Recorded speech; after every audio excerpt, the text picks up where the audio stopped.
We do not want to build the next Hyperliquid. We don't want to build the next Binance. We want to build the next Wall Street on-chain. There's BitTorrent. Is this that BitTorrent, like the old? Yeah, the old BitTorrent. Yeah. For the download? Yeah. Illegally? We are on a mission to unlock financial freedoms for everyone. And this is not a gimmick. This is something that I hold very dear in my heart. And that also means that every decisions we make, every hire, every steps that we take, always have to contribute to this goal. Just reply with the Paradex wallet address. Paradex wallet address. So then we will manually approve that. So we don't need to go through the normal. Hello, 大家好, welcome everyone. And of course, to be able to achieve this, we need the right team. People always say in Web3, right? Don't bet on the projects, but bet on a good team. So let me give you a brief intro about our team.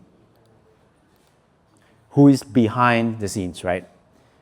Paradex is incubated by Paradigm, not the VC shop. Paradigms.co is a trade paradigm, is the largest crypto options network right now. And the same team who built Paradigm, this is a successful running business since 2019. Exactly the same owner, the same team built Paradex. So these are people who not just like, people like to put the credential out there. Oh, I'm ex-Google, ex-Apple, ex-SpaceX, and this and that. But that doesn't mean anything to me if you never ever build, run successful business. That's important. Paradigm incubate Paradex completely. So we are fortunate enough, we do not have to raise money. We don't have to scrape for runways and so on. So we have the ability to basically self-sustain ourselves. And Paradigm's still growing. And pretty much sure next month we're gonna hit our first $1 trillion lifetime volumes in crypto options. Trillions in a T, with a T. So, if we want to build financial supercenters, right? We want to build the DeFi supercenters. That means we have to scale finance massively. And if we want to do that, it is not possible doing it without this one important aspect, which is privacy. Don't take my words for it. The general partners of A16Z said this last month. Privacy is the one feature that's critical for the world's finance to move on-chain. I mean, the promise of DeFi has been always compelling. We have permissionless access, we have 24/7 market, we have self-custody, but it is undeniable that DeFi is still unable to attract institutional capital at scale.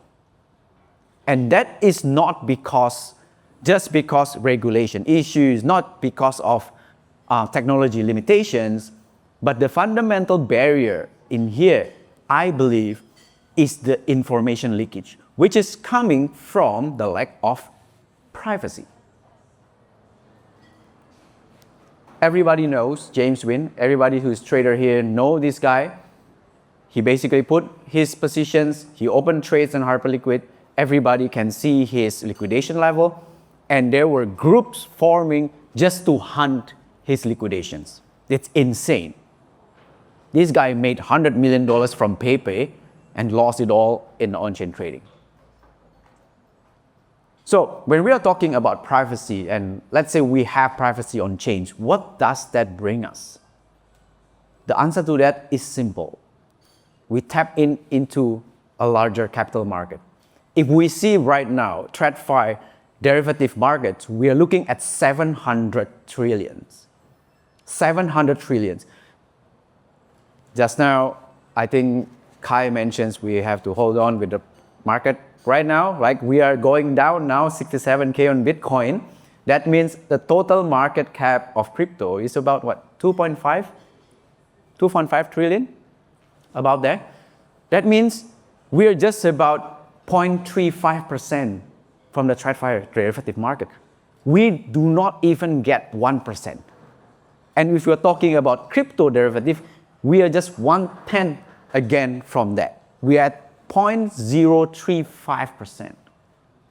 It is sometimes laughable if we keep sitting in our own box, looking at Twitters, we see people fighting each other's, and then actually we can't even get 1% of the market out there.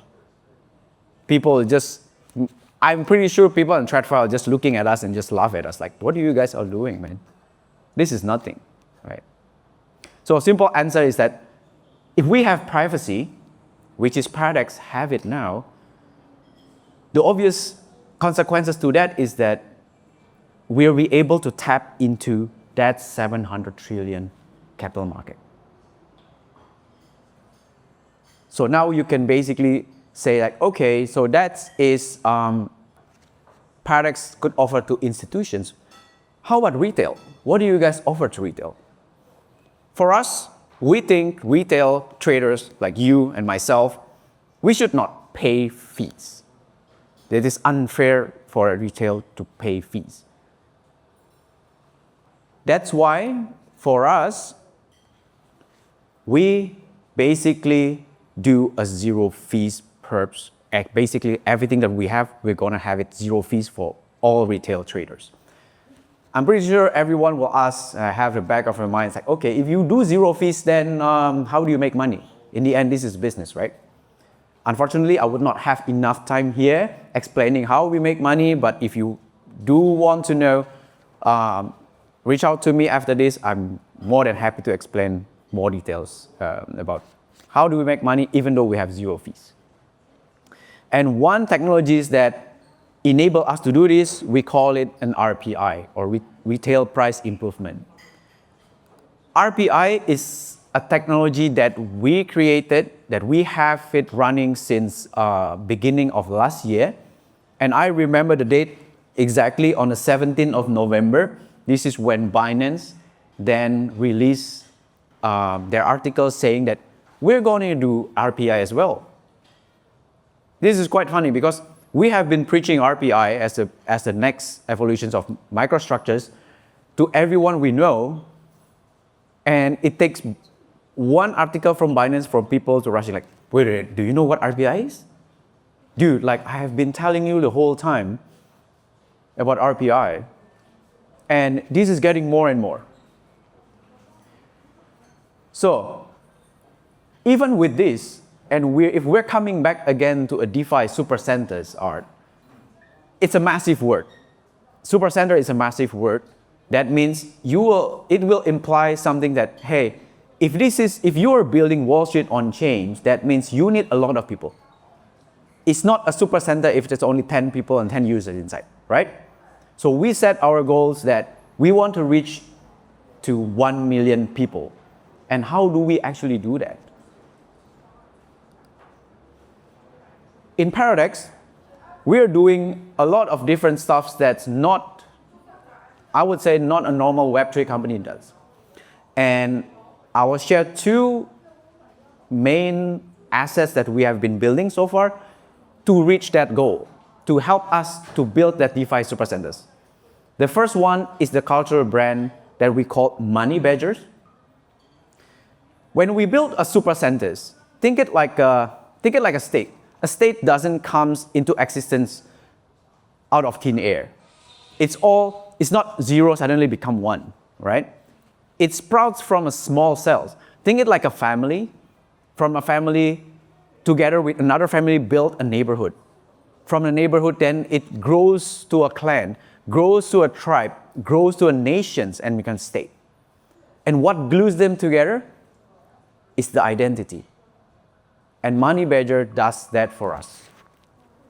We give our traders, the people who stick with us, loyal with us, who felt that sense of belonging to Paradex ecosystems, who are degenerates, those who are out there trying to make money, have fun, and want to belong to a certain group of people, we gave them an identity.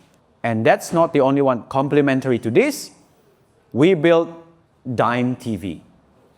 We are basically believe that financial X entertainment is the next big thing. And this is an asset that we believe, I'm pretty sure we are the only one out there who is building this. This is an asset that we believe gonna reach to thousands of people out there. And this is just two of many stuffs that we are building that help us to create the financial supercenters of the future. Thanks for listening.